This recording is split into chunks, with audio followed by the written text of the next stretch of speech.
Fala galera, sejam bem-vindos a mais um vídeo do canal, dessa vez trazendo a resolução de questões de direito penal. Se você for observar esse canal, a gente faz leitura de lei seca, a gente traz dicas de concursos públicos e também, e por que não, né, fazer resolução de questões. Acredito que seja o maior foco do canal, porque a gente sabe da carência de todos nós. E essa matéria de infração penal ela é muito relevante nos concursos públicos.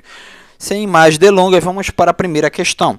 Considere as regras básicas aplicáveis ao direito penal e ao direito processual penal para assinalar a alternativa correta sobre as espécies de infração penal.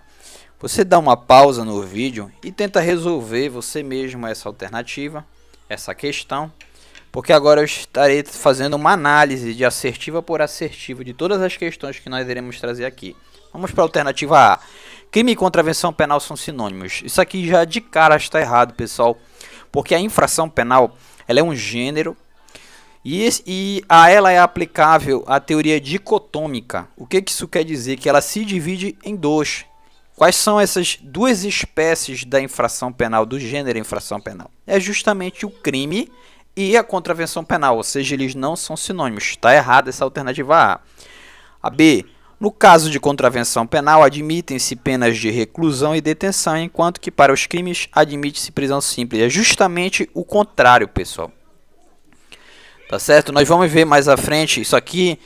Essa questão ela focou na lei de introdução ao Código Penal e às contravenções penais, no seu artigo 1º. Era justamente a literalidade de quais são as penas aplicáveis quanto ao crime e quanto à contravenção penal. E a alternativa correta aqui, você vai ver que essas quatro assertivas, a B, a C, a D e a E, elas são semelhantes, mas a alternativa correta é a C, que diz que no caso de crime admitem-se as penas de reclusão e detenção, enquanto que para as contravenções penais admite-se prisão simples. É exatamente isso, pessoal. As outras estão erradas porque a B diz que contravenção penal admite-se pena de reclusão e detenção, não. Enquanto que para os crimes admite-se prisão simples, não. É justamente o contrário. A D, no caso de contravenção penal, admite-se pena de reclusão, não. É prisão simples. Enquanto que para os crimes admite-se detenção. Sim, é uma das penas aplicáveis aos crimes é a detenção, mas está errada a primeira parte da alternativa D. Alternativa E, no caso de contravenção penal, admite-se pena de detenção, enquanto que para os crimes admite-se reclusão. O erro é o começo aqui. Contravenção penal não se admite a pena de detenção, e sim prisão simples ou multa. Vamos ver onde isso está. Olha, a alternativa C é a correta. E se você puder, se você quiser, dê um pause e faça a leitura desse artigo 1º, que vira e mexe, bancas como o VUNESP, como o Instituto LCP, elas costumam cobrar a literalidade da lei. E você sabendo aquela lei, qual é a previsão daquela lei, você consegue resolver até muitas questões. Por exemplo, vamos para a segunda questão.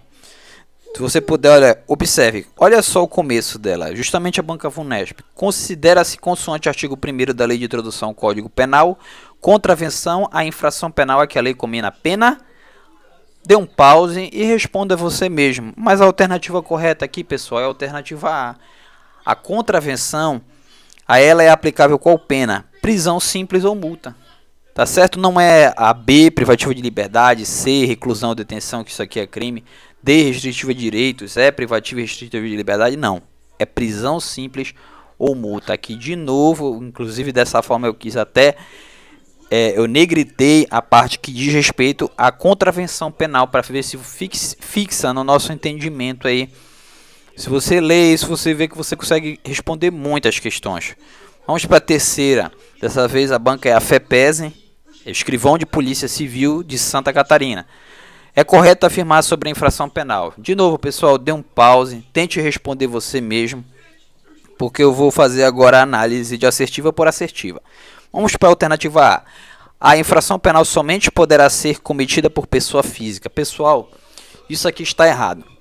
Se diz respeito ao sujeito ativo da infração penal e ao sujeito passivo da infração penal. Essa alternativa é especificamente do sujeito ativo. Quem é o sujeito ativo da infração penal? O sujeito ativo é aquele que está lesionando um bem jurídico alheio. Por exemplo, uma pessoa vem a ferir a integridade física do outro, ela vem a causar um mal à saúde do outro, ela venha a acabar com a vida daquela outra pessoa.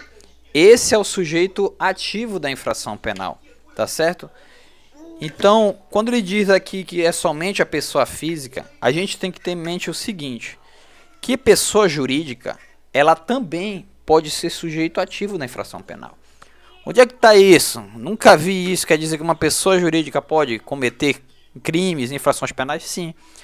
Está lá no parágrafo 3º, no artigo 225 da Constituição Federal, que justamente trata que as condutas e as atividades consideradas lesivas ao meio ambiente, elas podem sim ser de responsabilidade da pessoa jurídica e também isso não causa nenhum embaraço a responsabilizar aqueles que são os responsáveis pela pessoa jurídica. Então, a própria Constituição Federal, que é a nossa Carta Magna, ela permite sim a responsabilização criminal, ou seja, sujeito ativo de infração penal, a pessoa jurídica nos crimes ambientais. Isso também está lá na Lei de Crimes Ambientais. A Lei 9.605 de 98 também traz essa responsabilização criminal da pessoa jurídica nos crimes ambientais, tá bom? Então essa primeira está errada porque não é só pessoa física, pessoa jurídica também. Alternativa B, o Estado sempre será sujeito passivo formal de um crime. Pessoal, essa é a alternativa correta. Quando a gente diz a respeito do sujeito ativo, eu falei que é aquele que está lesionando, pode ser, por exemplo, um patrimônio de alguém quando a pessoa é furtada. O sujeito ativo pode ser aquele que está lesionando uma pessoa, tirando a vida da outra pessoa. Enfim, e o sujeito passivo, ele é dividido em sujeito passivo formal, ou também pode ser chamado de imediato ou indireto, e tem o sujeito passivo material, o imediato ou direto. O que seria o sujeito passivo formal? Toda vez que há alguma violação ao Código Penal, isso daí de cara traz uma espécie de lesão ao Estado. Porque quem é que impõe que se aplique o Código Penal? É o Estado. Estado aqui eu digo, pessoal, não o Estado, não sei, do Pará, de Santa Catarina, do Mato Grosso do Sul, não. O Estado aqui, com E maiúsculo, diz respeito ao Estado em si, à União, à entidade federativa do Brasil, aqueles que legislam no Código Penal, no caso aqui a União, que fere o Estado, a administração pública em si. Então, sempre o sujeito passivo formal de um crime é o Estado. Aí quem é o sujeito passivo material? Sou eu e você. Quando alguém me furta, estão lesionando o meu patrimônio. Então eu sou o sujeito passivo material daquele crime. Tá certo? O sujeito passivo material, então, é aquele que tem o seu bem jurídico lesionado de alguma forma. Como eu falei, a vida, a integridade física, a saúde, o patrimônio, enfim. Tá? Então a alternativa B é a resposta correta. Vamos para C. Apenas os bens materiais poderiam ser objeto de infração penal. Pessoal, isso aqui é uma pegadinha, tá errada essa C. Por quê? Não é só bens materiais. Eu vou dar um exemplo para você. É só a sua integridade física, como eu falei? É só a sua vida? É só o seu patrimônio? Não. Vou dar um exemplo disso nos crimes contra a honra. Quando alguém ofende você, injuria você, difama você, calunia, enfim, aquele bem que está sendo violado é material? Não. Então, está errada essa alternativa C. Alternativa D. A infração penal não poderá ser praticada de forma isolada por um agente? Também está errado, pessoal. Quer dizer que para cometer um homicídio tem que haver duas pessoas? Para cometer um furto tem que haver duas pessoas? Não, pessoal. Pode ser apenas uma pessoa, aquela que vai cometer isoladamente ali a infração penal. Vamos para a alternativa E. O sujeito ativo de uma infração penal é o titular do bem jurídico lesado. Não, é justamente o contrário, como eu falei para você. O titular do bem jurídico lesado é o sujeito passivo. Então, a alternativa B é a resposta correta. Se você quiser uma explicação novamente daquilo que eu falei para você a respeito do sujeito passivo, formal, enfim, você pode dar uma lida nessa conceituação aí que traz o nosso excelentíssimo doutrinador Kleber Masson. Vamos para a quarta questão. a respeito do sujeito ativo da infração penal e dos institutos da tipicidade e da antijuridicidade, perdão pessoal, assinale a opção correta. Você pode dar um pause no vídeo e tentar responder você mesmo, pois agora eu irei fazer a resolução dessa questão assertiva por assertiva. Pessoal, eu sei que aqui nós estamos trazendo a respeito do sujeito ativo da infração penal, mas tem inclusive um vídeo aqui no canal que eu falo a respeito da tipicidade, da antijuridicidade, se você quiser dar uma conferida. É muito interessante também, eu faço resolução de questões a respeito disso, mas eu vou fazer aqui também com você, não se preocupe. Não vai ficar nada obscuro naquilo que eu vou explicar. Alternativa A diz: em legítima defesa encontra-se aquele que, usando moderadamente os meios necessários, até aqui é a previsão do Código Penal, repele injusta agressão, ok também, atual, iminente, ok, ou futura. Pessoal, não existe esse futura, tá certo? Tá errado por isso aqui. O restante todinho está correto. Portanto, uma palavra aqui, é isso que nós temos que ter atenção na resolução de questões. Uma palavra aqui poderia eliminar o candidato. Tá errado essa primeira, então. A letra B, a coação irresistível exclui a conduta criminosa do agente que em tese praticou um fato típico. Não. A não ser que ele falasse aqui a respeito da coação física irresistível, sim, excluiria a conduta. Porém, ele fala coação irresistível. Quando você lê coação irresistível pura e simplesmente dessa forma, atribua a coação moral irresistível. Quando eles não falarem coação física, entenda a coação moral irresistível. E não, pessoal, a coação moral, no caso aqui é a coação moral, né? A coação irresistível, ela não exclui a conduta, ela exclui a imputabilidade do agente. É uma excludente, perdão, de culpabilidade.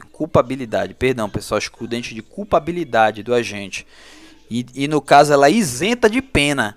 E não tem essa previsão aqui de que a conduta criminosa do agente em tese praticou um fato típico, não. Esqueça. Coação irresistível, ela vai ser uma excludente de culpabilidade do agente, tá certo? Tá errada também essa alternativa. Vamos para C. A pessoa jurídica pode ser sujeito ativo de infração penal no ordenamento jurídico brasileiro. Pessoal, com a explicação que eu tinha dado, você mataria essa questão. Porque olha aqui, essa é a alternativa correta. Pessoa jurídica, como eu falei para vocês, conforme previsão constitucional, conforme previsão na Lei de Crimes Ambientais, ela sim, ela pode ser sujeito ativo de infração penal. Vamos para D. O agente que atua no estrito cumprimento do dever legal é isento de responsabilização criminal pelo excesso doloso ou culposo? Não, pessoal. Veja bem, a excludente de licitude, que é a legítima defesa, que é o estado de necessidade, o exercício regular do direito e, no caso aqui, o estrito cumprimento do dever legal, ela não isenta de responsabilização criminal quando há excesso doloso ou culposo, que é o quê?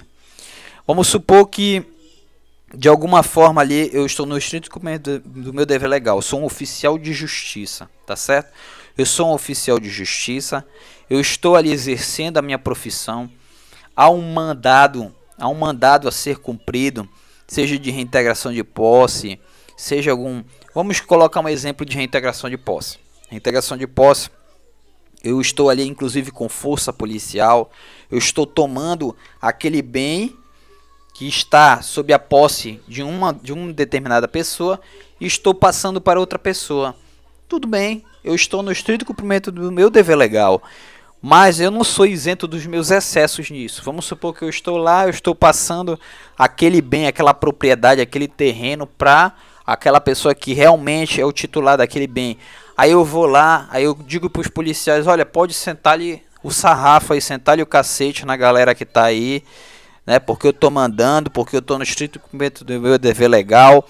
Eu mesmo pego lá uma tonfa, um cacetete, sento ali o cacete. Não, pessoal, eu não posso. Eu vou responder por esse excesso. Eu vou responder por excesso. Então tá errada também. Desculpa aí o tom dessa brincadeira, né?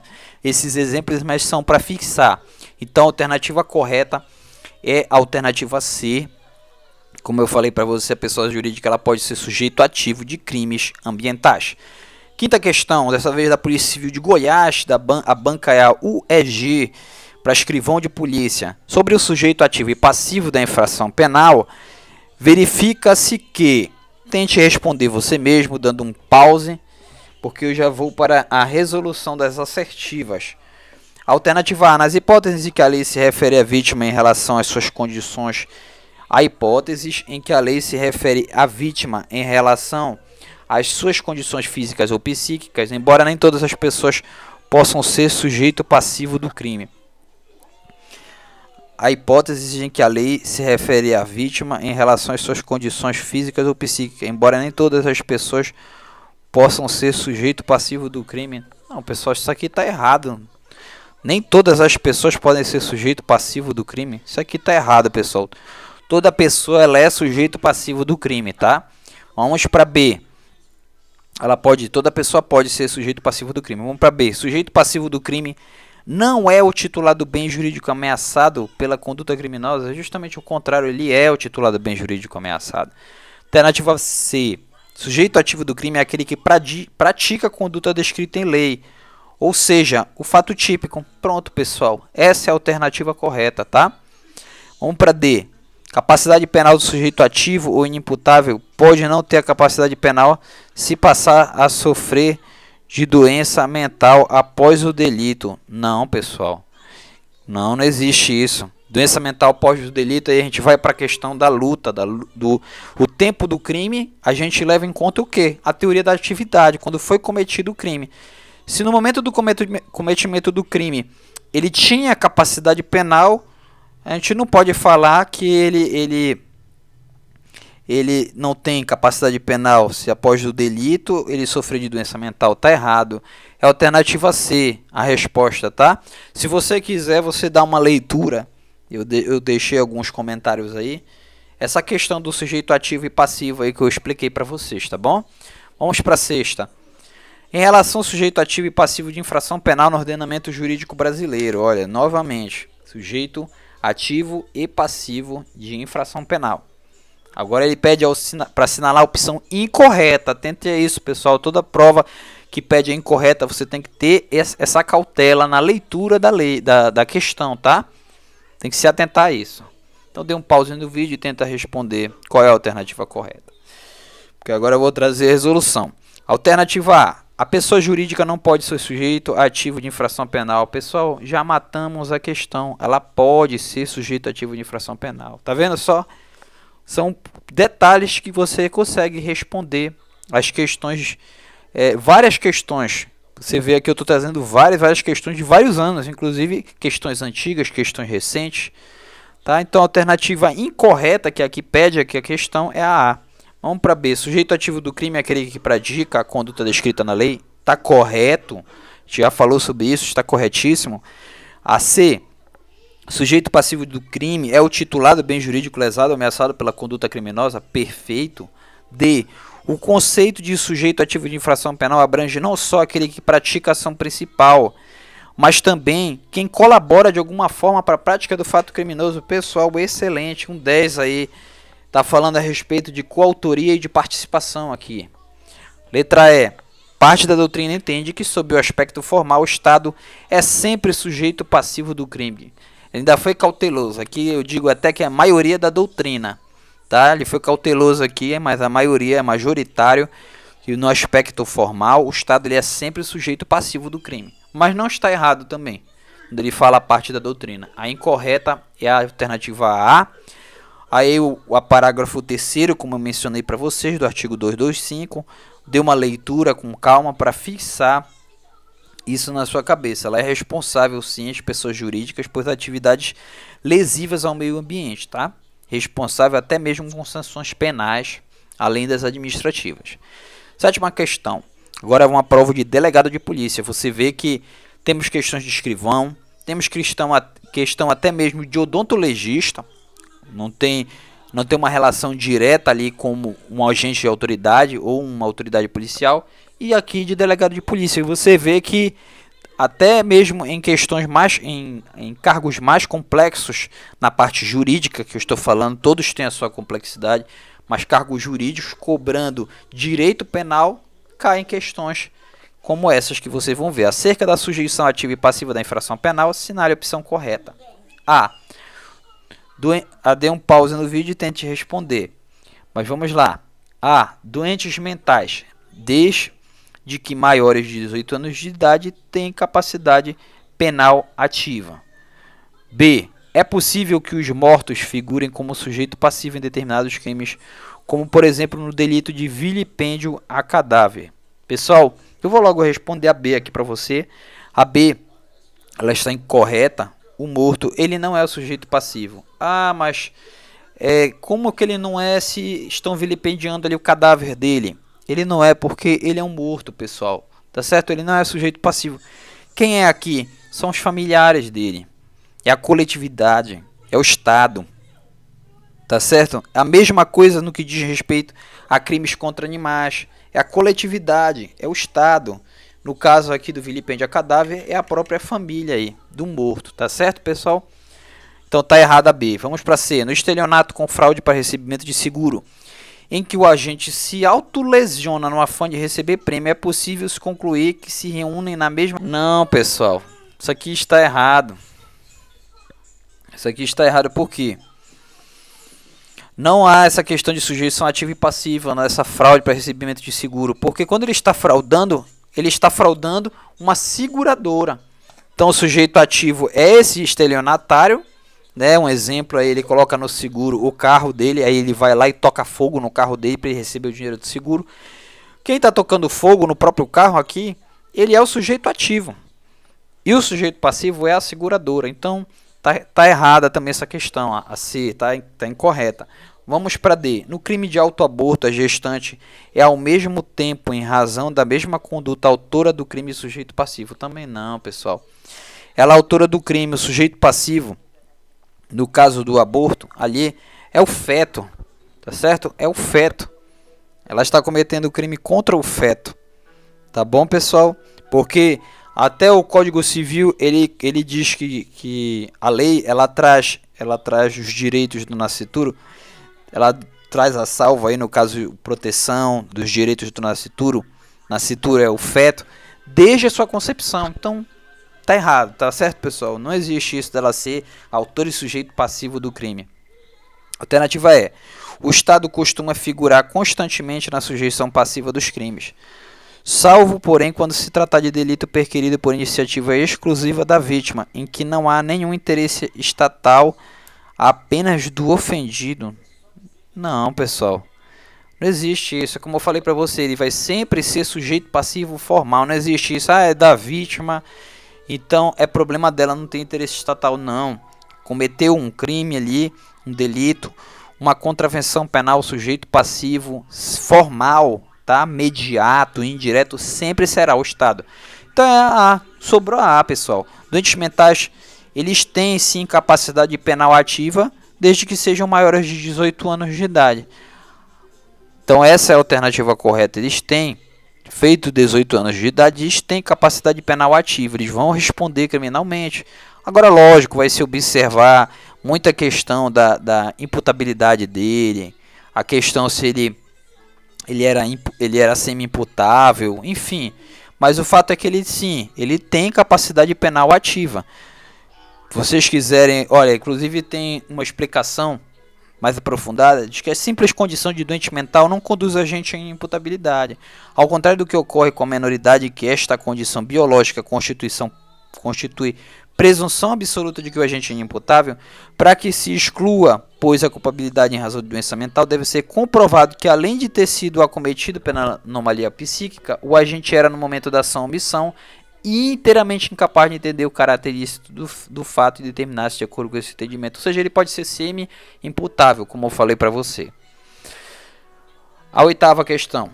Com referência à lei penal no tempo, erro jurídico penal, concurso de agente sujeito de infração penal, julgue o item que se segue.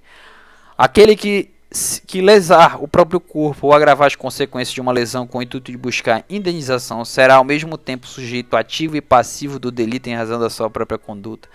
Pessoal, essa aqui está até fácil, responda aí, mas isso aqui está errado, pessoal. Ele não vai ser sujeito passivo e ativo do delito porque ele está se autolesionando. Tá, isso está errado, pessoal.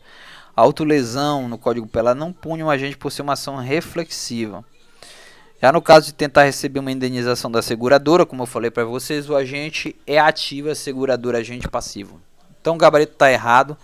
A autolesão, pois a autolesão busca a conduta da fraude. Então, pessoal, está errado essa alternativa. Vamos para a nona aqui, uma inédita que eu trouxe. Vilipendiar cadáver ou suas cinzas é crime, cujo sujeito ativo pode ser qualquer pessoa, não exigindo condição especial. Até aqui está correto. O sujeito passivo é a coletividade e a família do morto. E aí, pessoal, o que foi que eu falei para vocês? É isso mesmo, isso está correto. Sujeito passivo no vilipêndio a cadáver é a própria coletividade e a família do morto. Está correto essa assertiva, se você quiser dar uma leitura com calma da resposta. Mas é isso. O sujeito passivo material no crime de vilipêndio a cadáver é a família do morto e a coletividade. Tá, pessoal? 10ª e última questão, mas também uma questão inédita que eu trouxe. Eu mesmo criei, de certo ou errado. Quanto ao sujeito passivo dos delitos faunísticos, ou seja, são os crimes contra animais, tá? Os animais eles serão sujeitos de delitos diante do sofrimento ocasionado por violência física ou psíquica. E aí, pessoal, o que vocês dizem? Pessoal, tá errado, como eu falei para vocês. Os crimes de crueldade contra animais, doutrinadores, eles não destoam nessa orientação. Eles afirmam que o sujeito passivo é coletividade. Os animais são meros objetos materiais do ilícito. Ah, mas eu amo meu cachorrinho de estimação. Tudo bem, mas se alguém fizer alguma crueldade contra ele, vai fazer uma crueldade contra a coletividade, tá? Contra a coletividade, contra o Estado, mas não, ele não é um sujeito passivo ali da infração penal. Pessoal, então é isso. Muito obrigado por acompanhar o vídeo até aqui. Se puder, deixe o seu like, se inscreva no canal, isso é muito importante. Pessoal, eu estou começando, mas eu estou na luta aí para ganhar mais inscritos no canal, agregar mais inscritos no canal. E também pode ter certeza que você vai ver sempre aí na sua linha aí do tempo, sua timeline aí, você vai ver vídeos no meu canal, porque eu estou postando de no mínimo 2 a 3 vídeos semanais, trazendo dicas de concurso público, até resumos aí de concursos públicos que abriram, editais abertos, detalhes, remuneração, detalhes dos editais. Eu trago aí, como falei para vocês, leitura de lei seca, mas principalmente resolução. Muitas resoluções vocês vão ver de questões de direito penal.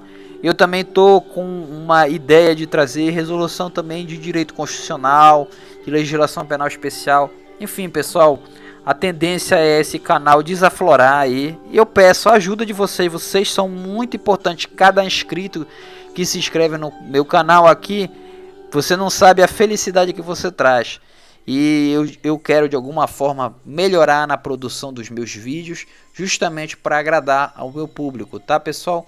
Muito obrigado e eu espero em Deus que você consiga conquistar os seus sonhos, porque a luta é grande, como o próprio nome do canal, Concurseiro Pena, mas pode ter certeza, o choro ele pode durar uma noite, mas a alegria vem pela manhã. Bons estudos, pessoal, e até a próxima.